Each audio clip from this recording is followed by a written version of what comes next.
നമസ്കാരം. റഹീം M P PV അൻവറിനെതിരെ ഫേസ്ബുക്കിൽ കുറിച്ച വാക്കുകൾ, ആ പോസ്റ്റ് സമൂഹ മാധ്യമങ്ങളിൽ ഇപ്പോൾ വലിയ വൈറലായി മാറിയിരിക്കുകയാണ്. എന്താണ് റഹീം എം പി അൻവറിനെ കുറിച്ച് എഴുതിയതെന്ന് വായിക്കാം. അതിനു മുമ്പ് ഒരു കാര്യം പറയാം. എന്തായാലും ഈ ഒരൊറ്റ ഫേസ്ബുക്ക് പോസ്റ്റ് കൊണ്ട് അൻവറിന്റെ സഖാവ് കളി പൊളിച്ചടക്കിയിട്ടുണ്ട്. ആരാണ് അൻവർ എന്ന് നന്നായി തന്നെ റഹീം എം പി വാക്കുകൾ കൊണ്ട് രേഖപ്പെടുത്തിയിട്ടുണ്ട്. ഫേസ്ബുക്ക് പോസ്റ്റ് തുടങ്ങുന്നത് ഇങ്ങനെയാണ്: ഞാനൊഴികെ മറ്റാർക്കും ഒന്നും മനസ്സിലാകുന്നില്ല. ഞാനല്ലാതെ മറ്റാർക്കും ഇവിടെ ധൈര്യമില്ല. ഞാൻ മാത്രമേ ഉള്ളൂ സാധാരണ പാർട്ടിക്കാർക്ക് വേണ്ടി സംസാരിക്കാൻ. കണ്ണൂരിലെ സാധാരണ സഖാക്കൾ പോലും എന്നോട് വിളിച്ചാണ് പരാതികൾ പറയാറ്. ഇക്കഴിഞ്ഞ തെരഞ്ഞെടുപ്പ് തോൽവിയെക്കുറിച്ച് പോലും പഠിക്കാൻ ഇവിടെ ഞാൻ മാത്രമേ ഉണ്ടായിരുന്നുള്ളൂ. ഞാൻ പറയുന്നത് കേട്ടാൽ കേരളം ഞെട്ടും. ഞാനൊഴികെ ഈ നാട്ടിലുള്ള മുഴുവൻ രാഷ്ട്രീയ നേതാക്കളും മഹാ കുഴപ്പക്കാരാണ്. കുഴിമന്തിയും തിന്ന് മൊബൈലിൽ നോക്കിക്കിടക്കുന്ന വഴിതെറ്റിയ യുവാക്കളെ നല്ല വഴിക്ക് നയിക്കാൻ ഞാനല്ലാതെ ഇവിടെ വേറെ ഒരുത്തനുമില്ല. എനിക്ക് കിടക്കാൻ ഒരു ഷീറ്റ് മതി. ആകെ മൊത്തത്തിൽ ഞാനൊരു വലിയ സംഭവമാണ്. ആകെ മൊത്തത്തിൽ ഞാനൊരു വലിയ തറവാട്ടിൽ പിറന്നവനാണ്. കേരളത്തിൽ ഇന്ന് ജീവിച്ചിരിക്കുന്ന ആത്മാഭിമാനമുള്ള ഏക മനുഷ്യനുമാണ്. അൻവർ ഒരു ചുക്കുമല്ല. ഈ പാർട്ടിക്ക് വേണ്ടി അൻവർ ഒരു ത്യാഗവും ചെയ്തിട്ടില്ല. ഇനി അങ്ങ് പൊളിച്ചടക്കുകയാണ് നമ്മുടെ റഹീം എം പി. നേരത്തെ പറഞ്ഞത് അൻവർ സ്ഥിരം പറഞ്ഞുകൊണ്ടിരുന്ന ഡയലോഗുകളാണ്. ഇനി റഹീമിന് അൻവറിനോട് പറയാനുള്ളത് ഇതൊക്കെയാണ്. അൻവർ ഒരു ചുക്കുമല്ല. ഈ പാർട്ടിക്ക് വേണ്ടി അൻവർ ഒരു ത്യാഗവും ചെയ്തിട്ടില്ല. അൻവർ ഈ പാർട്ടിക്ക് വേണ്ടി പ്രതിയായ ഒരു കേസുണ്ടോ? പാർട്ടിക്ക് വേണ്ടി ഒരു ദിവസം ജയിലിൽ എന്തെങ്കിലും ത്യാഗം ഇക്കഴിഞ്ഞ 8 വർഷത്തിനിടയിൽ അൻവർ അനുഭവിച്ചിട്ടില്ല. എന്നാൽ പാർട്ടി സഖാക്കൾ അൻവറിന് വേണ്ടി ത്യാഗം അനുഭവിച്ചിട്ടുണ്ട്, വിയർപ്പൊഴുക്കിയിട്ടുണ്ട്. അൻവറിന് വേണ്ടി സോഷ്യൽ മീഡിയയിലും തെരുവിലും ഒരുപോലെ എതിരാളികളോട് ഏറ്റുമുട്ടിയിട്ടുണ്ട്. ഇക്കഴിഞ്ഞ 8 വർഷവും അൻവറിനെ രാഷ്ട്രീയ എതിരാളികൾ വളഞ്ഞിട്ട് ആക്രമിച്ചപ്പോൾ ഈ ഞാൻ മാത്രമല്ല ഉണ്ടായിരുന്നത്. ഈ തറവാട്ടുകാരുമല്ല വന്ന് കാവൽ നിന്നത്. മുഖ്യമന്ത്രിയും പാർട്ടി സെക്രട്ടറിയും മുതൽ നിലമ്പൂരിലുള്ള പാർട്ടി സഖാക്കൾ വരെയുള്ളവരാണ്. കേരളത്തിലെ പാർട്ടിയാണ്. എന്നാൽ ആ വേട്ടക്കാർക്ക് ഇന്ന് അൻവർ വിശുദ്ധനാണ്. വേട്ടയാടിയവരുമായി ഒറ്റ ദിവസം കൊണ്ട് ആത്മാഭിമാനിയായി സന്ധ്യയായി. വേട്ടയാടിയവരുമായി ഒറ്റ ദിവസം കൊണ്ട് ആത്മാഭിമാനി സന്ധ്യയായി. ഏഷ്യാനെറ്റ് ബഹിഷ്കരിക്കുന്നത് ഒരു സമരമാണെന്ന് പ്രഖ്യാപിച്ച ആത്മാഭിമാനിക്ക് ഇപ്പോൾ അതിരാവിലെ ചായ കുടിക്കാൻ ഏഷ്യാനെറ്റ് കൂട്ടുവേണം. പെരുത്ത തറവാടിയുടെ ആത്മാഭിമാന കാഴ്ചകൾ കേരളം കാണാൻ പോകുന്നതേയുള്ളൂ. എൻ്റെ ഒരു ചിത്രവും കൊടുത്തിട്ടുണ്ട്. ആത്മാഭിമാനിയായ തറവാടുകാരൻ സ്ഥിരം ഉപയോഗിക്കാറുള്ള ചിത്രങ്ങളിലൊന്നെന്ന് പറഞ്ഞ് ട്രാൻസില് പണി വരുന്നുണ്ട് അവറാച്ച എന്ന് പറഞ്ഞ് സ്ഥിരം ഇങ്ങേരിടാറുള്ള സാധനമൊക്കെ എടുത്തിട്ടിട്ടുണ്ട്. എന്തായാലും റഹീം പറഞ്ഞത് വളരെ വളരെ ശരിയാണ്. ഈ 8 വർഷത്തിനിടയിൽ ഈ പാർട്ടിക്ക് വേണ്ടി എന്താണ് അൻവർ ചെയ്തിട്ടുള്ളത്? ഒന്നും തന്നെ അൻവർ ചെയ്തിട്ടില്ല. നിങ്ങൾക്ക് പരിശോധിച്ചു നോക്കാം. എന്നാൽ അൻവറിന് വേണ്ടി പാർട്ടിയും ഈ സഖാക്കളും എന്തൊക്കെയാണ് ചെയ്തു കൊടുത്തിട്ടുള്ളത്? അൻവറിനെതിരെ നിരവധി ആരോപണങ്ങൾ ഉയർന്നു വന്നപ്പോൾ, ആ തടയണ കേസ് അടക്കം നിരവധി ആരോപണങ്ങൾ ഉയർന്നു വന്നപ്പോൾ എല്ലാ ഘട്ടങ്ങളിലും അൻവറിനെ താങ്ങും തണലുമായും അൻവറിനെ എതിരാളികൾ പല രീതിയിൽ ആക്രമിക്കുമ്പോഴൊക്കെ അൻവറിനൊപ്പം നിന്നത് ഈ നാട്ടിലെ സഖാക്കളായിരുന്നു, ഈ പാർട്ടിയായിരുന്നു. അതൊക്കെ പെട്ടെന്ന് തന്നെ അൻവർ അങ്ങ് മറന്നു കളഞ്ഞു. മാത്രവുമല്ല, അൻവറിന് മറുനാടൻ മലയാളി എന്ന് കേട്ടാലും ഏഷ്യാനെറ്റ് എന്നൊക്കെ കേട്ടിട്ടുണ്ടെങ്കിൽ പെട്ടെന്ന് അങ്ങ് ഹാലിളകുമായിരുന്നു.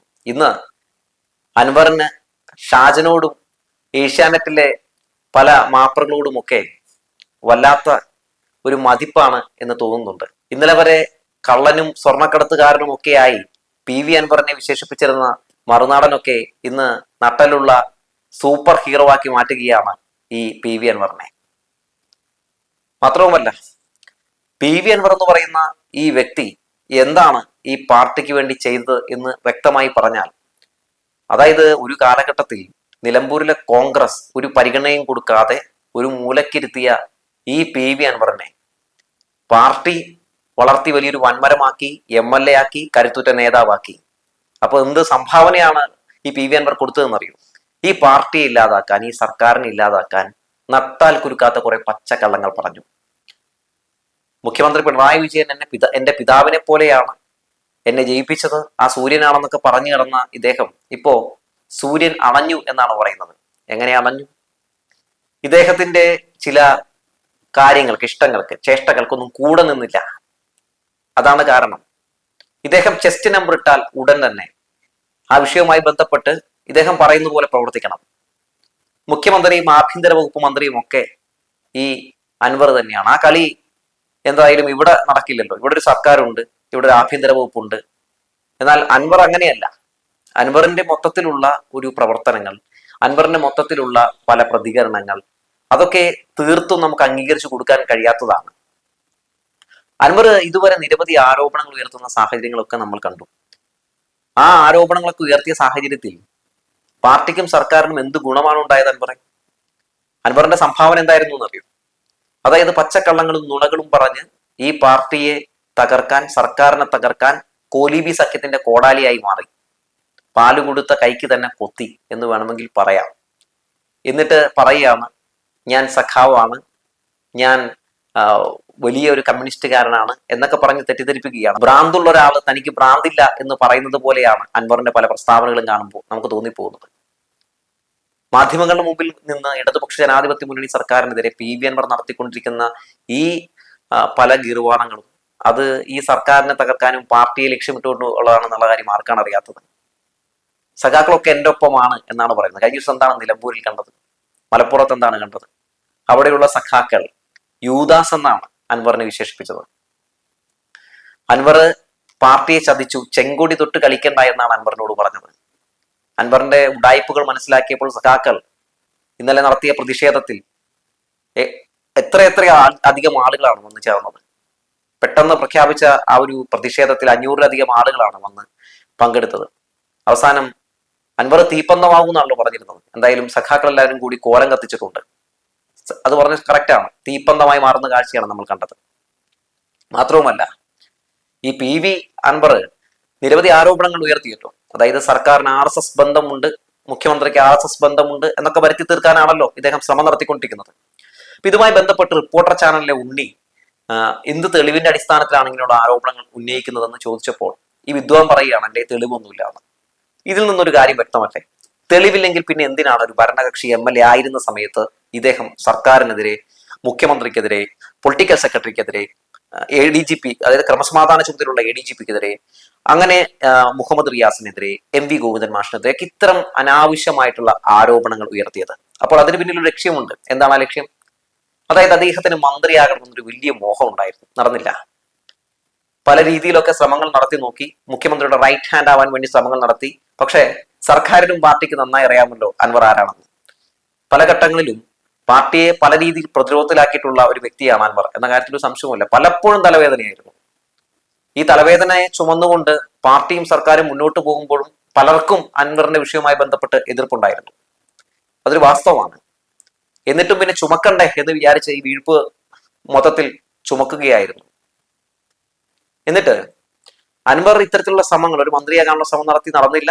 അപ്പോൾ എന്താണ് അടുത്ത സ്റ്റെപ്പ്? അപ്പൊ ഒരു ഘടകകക്ഷി ഉണ്ടാക്കിയാൽ എന്തായാലും നടക്കും. അപ്പോൾ അത് ഈ സർക്കാരിൽ നിന്നുകൊണ്ട് നടക്കില്ല എന്തായാലും. അപ്പൊ പിന്നെ ഇടതുപക്ഷത്തിൽ നിന്ന് ചാടാനായിട്ട് ശ്രമം നടത്തണം. അതിന്റെ ഭാഗമായി ഇടതുപക്ഷത്തിൽ നിന്നുകൊണ്ട് ഇദ്ദേഹം ഇടതുപക്ഷത്തിൽ നിന്ന് പുറത്തു കിടക്കാൻ വേണ്ടിയുള്ള ചില ശ്രമങ്ങൾ നടത്തി. ഇദ്ദേഹം പാർട്ടി അനുഭാവി മാത്രമാണ്. അപ്പൊ LDF എല്ലാ ബന്ധവും ഉപേക്ഷിക്കണം. അപ്പൊ എന്ത് ചെയ്യണം? ഇവിടെ നിന്നുകൊണ്ട് തന്നെ സർക്കാരിനെതിരെ കുറ്റങ്ങൾ പറയണം. അപ്പോൾ ADGP MR അജിത് കുമാറിനെതിരെ, പൊളിറ്റിക്കൽ സെക്രട്ടറിക്കെതിരെ ഒരു പരാതി കൊടുക്കുകയാണ്. പരാതിയുടെ അടിസ്ഥാനത്തിൽ അന്വേഷണം നടക്കുന്നു.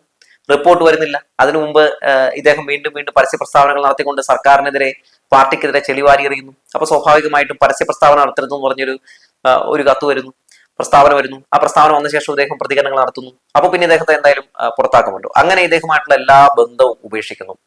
ഉപേക്ഷിച്ച ശേഷം അദ്ദേഹം എന്താണ് പറയുന്നത്? ഞാനൊരു പാർട്ടി രൂപീകരിക്കാൻ പോവുകയാണ്. ഇപ്പൊ അതാണ് പുതിയ നമ്പർ. പുതിയ ഒരു പാർട്ടി രൂപീകരിക്കുന്നു. ഈ പാർട്ടിക്ക് എന്തായിരിക്കും ഒരു സ്വഭാവം? ഈ പാർട്ടിയുടെ സ്വഭാവം വേറൊന്നുമല്ല. അതായത് ഇപ്പോ കുറച്ച് സഖാക്കളെയൊക്കെ കൂടെ നിർത്താൻ പറ്റുമെന്നാണ് വിചാരിക്കുന്നത്. അല്ലെങ്കിൽ അങ്ങനെ വിചാരിച്ചാണ് ഇറങ്ങിയിരിക്കുന്നത്. എന്തായാലും ആ തെറ്റിദ്ധാരണയൊക്കെ ഇപ്പൊ മാറിക്കാണുന്നു. കാരണം ഈ കടലിനോട് ചേർന്ന് നിൽക്കുമ്പോഴാലോ ആ ഒരു ഓളം ഉള്ളൂ, ആ തിരകൾ ഉണ്ടാവുള്ളൂ. അത് നന്നായിട്ട് മനസ്സിലായിട്ടുണ്ട്.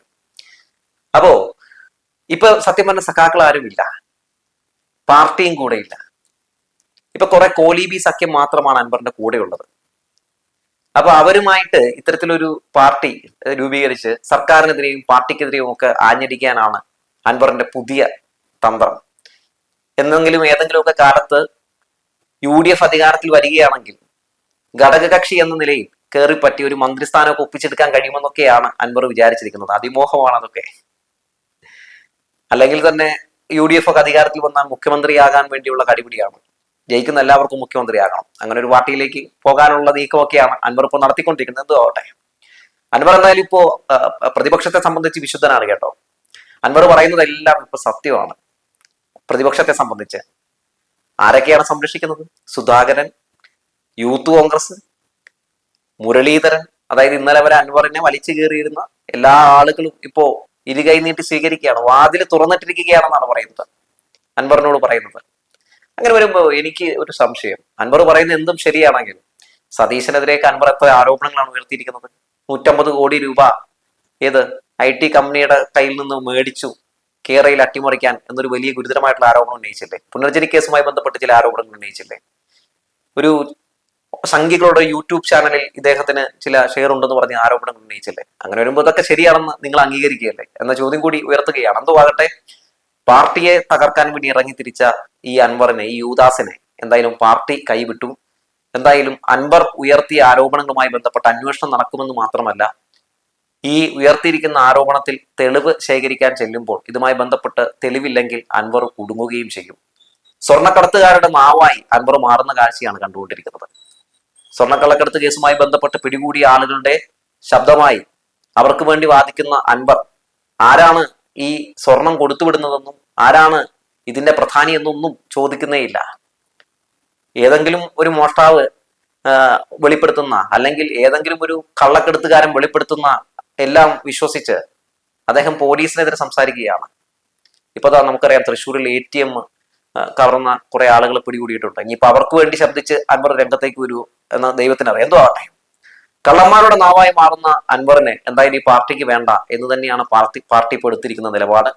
എന്തായാലും പാർട്ടി അതിശക്തമാകുമ്പോൾ PV അൻവറിനെ പോലുള്ള പുഴുക്കുത്തുകൾ പാർട്ടിക്ക് പുറത്തു പോകുമ്പോൾ കൂടുതൽ കരുത്തുറ്റതായി മാറുകയാണ് പാർട്ടിയും സർക്കാരും. ഒരു കണക്കിന് അൻവർ ഇത്തരത്തിലുള്ള ആരോപണങ്ങളൊക്കെ ഉയർത്തിയത് ഭാവിയിൽ നന്നായി വരാനാണ് സാധ്യത. വേറൊന്നും കൊണ്ടല്ല, അൻവർ ഇപ്പോൾ ഉയർത്തിയിരിക്കുന്ന ആരോപണങ്ങൾ പോലീസ് സേനയ്ക്കെതിരെയാണ്, സർക്കാരിനെതിരെയാണ്. സ്വാഭാവികമായും അന്വേഷണം നടന്നുകൊണ്ടിരിക്കുന്നു. അന്വേഷണ റിപ്പോർട്ട് വരുമ്പോൾ എന്തായാലും സത്യം പുറത്തു വരുന്ന സാഹചര്യം ഉണ്ടാകും. അപ്പോൾ കുടുങ്ങാൻ പോകുന്നത് അൻവർ ആയിരിക്കും. അൻവറിനെ ചോദ്യം ചെയ്യുന്ന അവസ്ഥ, അതായത് പൊതുസമൂഹം ചോദ്യം ചെയ്യുന്ന അവസ്ഥ വിദൂരമല്ല എന്നതിനുള്ള ഏറ്റവും വലിയ ഉദാഹരണമാണ് ഇന്നലെ നമ്മൾ മലപ്പുറത്ത് കണ്ടത്, കേരളത്തിലുടനീളം നമ്മളിപ്പോൾ കണ്ടുകൊണ്ടിരിക്കുന്നത്. എന്തായാലും PV അൻവർമാരെ പോലുള്ള പുഴുക്കുത്തുകളെ ഈ സമയത്ത് പാർട്ടിയിൽ നിന്ന് എടുത്തു കളയുന്നത് എന്തുകൊണ്ടും നല്ലതായിരിക്കും, നല്ലതാണ് എന്ന് പറഞ്ഞു വെച്ചുകൊണ്ട് നിർത്തുകയാണ്.